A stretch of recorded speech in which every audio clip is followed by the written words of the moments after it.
Ciudadano Kane, Citizen Kane, una obra maestra de la cinematografía estrenada en 1941, dirigida, escrita y actuada por Orson Welles. Ha sido considerada por muchos a través de las décadas como la mejor película de todos los tiempos, un delirio de ingenio y creación, una clase magistral de técnica, estructura y narración cinematográfica. Hoy te hablaremos de ella en Tras el Micrófono.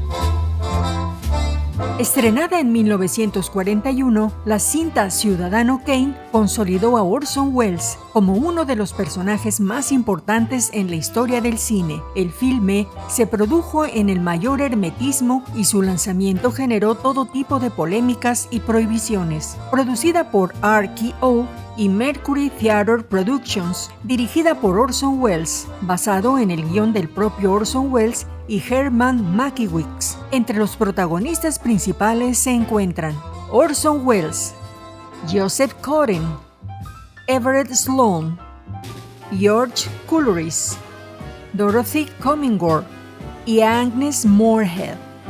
Ciudadano Kane, el primer filme de Orson Welles, no fue sin embargo bien recibido en su tiempo. Apenas logró recuperar el presupuesto que se gastó en su producción y la mala prensa, como resultado de su temática, lo acompañó por años como una maldición. Y pese a sus muchas nominaciones que tuvo, solo se llevó un Oscar en la ceremonia de 1941 al mejor guión. Aún así, las aportaciones a la historia del cine son muy valiosas. Es una magistral obra de arte. Aquí te contaremos por qué. Welles, que dirigió y actuó la película con solo 26 años, plasmó la relación entre el poder y los medios de comunicación. El personaje principal, Charles Foster Kane, utiliza su periódico Inquirer con fines propagandísticos a favor de campañas de interés personal y como herramienta para acabar con sus enemigos. Expertos concuerdan en que Foster es una caricatura del empresario norteamericano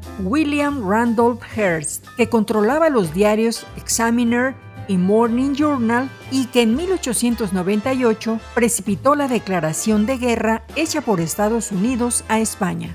Por las innovaciones en la narrativa y lenguaje cinematográfico, la utilización de la técnica narrativa del flashback o salto al pasado, la inclusión del espectador en la trama, los movimientos de cámara, posicionamientos y angulaciones, así como el sonido y el montaje, hacen de la película uno de los mejores largometrajes estadounidenses de la historia del cine, ratificado por el Instituto de Cine Americano, American Film Institute.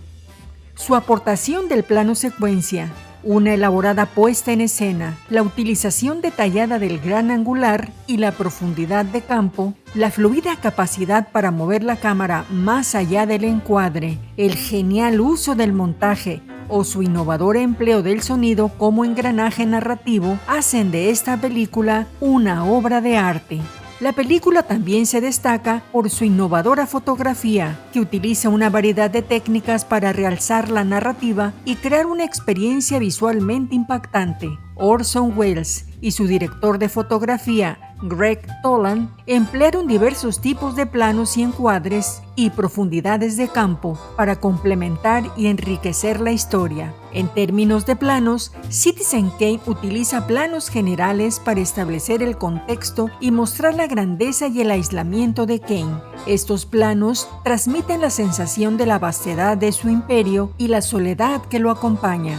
Además, la película hace uso de planos medios y primeros planos para resaltar las emociones y las reacciones de los personajes, permitiéndonos adentrarnos en su psicología.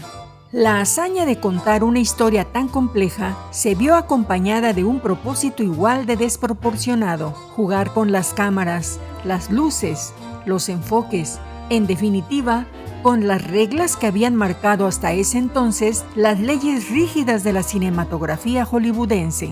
La película es una enciclopedia de técnicas, una escuela de cine de 114 minutos que ofrece lección tras lección sobre enfoque profundo y retroproyección, primeros planos extremos y diálogos superpuestos. La película nos narra la historia de un importante magnate estadounidense, Charles Foster Kane, dueño de una importante cadena de periódicos, de una red de emisoras, de 2 sindicatos y de una inimaginable colección de obras de arte, muere en Xanadu, su fabuloso castillo de estilo oriental.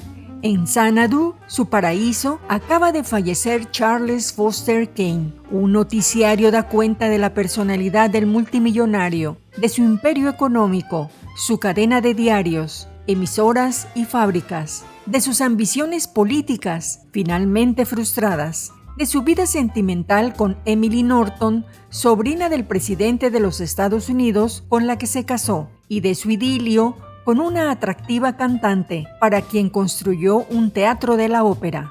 Todo se sabe de Kane, menos una cosa. ¿Qué significa la última palabra que pronuncia antes de expirar? Rosebud, cuyo significado se convierte en un enigma que despierta una enorme curiosidad tanto en la prensa como entre la población. Así, un grupo de periodistas emprende una investigación para desentrañar el misterio. La película presentó un juego con los géneros cinematográficos que no se había visto hasta entonces y que a través de los años la ha vuelto casi inclasificable. En un inicio, algunos la definieron como un drama de misterio, pero agrupar todos los géneros que engloba resulta complicado. La trama comienza con los acordes pesimistas de un tema de Bernard Herrmann. Se observa la silueta irregular de un castillo en la cima de una colina con niebla. Estamos en territorio de terror gótico. El castillo bien podría ser propiedad del conde Drácula. Luego nos deslizamos hacia el castillo a través de un montaje extraño. Una tormenta de nieve, una bola de nieve, la boca de Kane mientras exhala su última palabra, Rosebud. 2 minutos después, la película ya no es un filme de terror, sino un experimento surrealista digno de Dalí y Buñuel, pero no por mucho.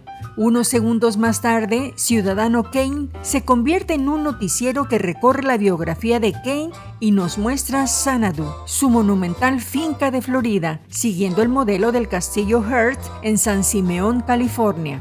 Para luego, justo cuando nos estamos adaptando a un falso documental, la película vuelve a cambiar de marcha. Hay un flashback que nos remite a la infancia rural de Kane en 1871. Luego pasamos a una comedia de situación cuando Kane toma el control del New York Inquirer.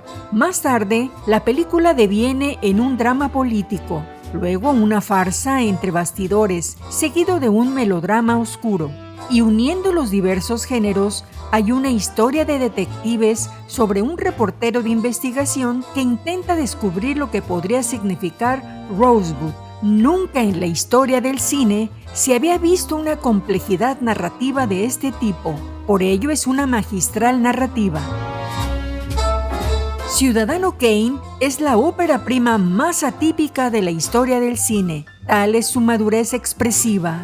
La biografía encubierta del magnate de la prensa William Randolph Hearst fue el pretexto que utilizó Orson Welles para realizar la radiografía moral no solo de un personaje, sino también de una sociedad y una época.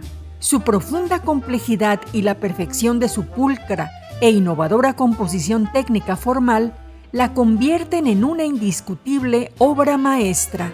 Y te la presentó Tras el micrófono.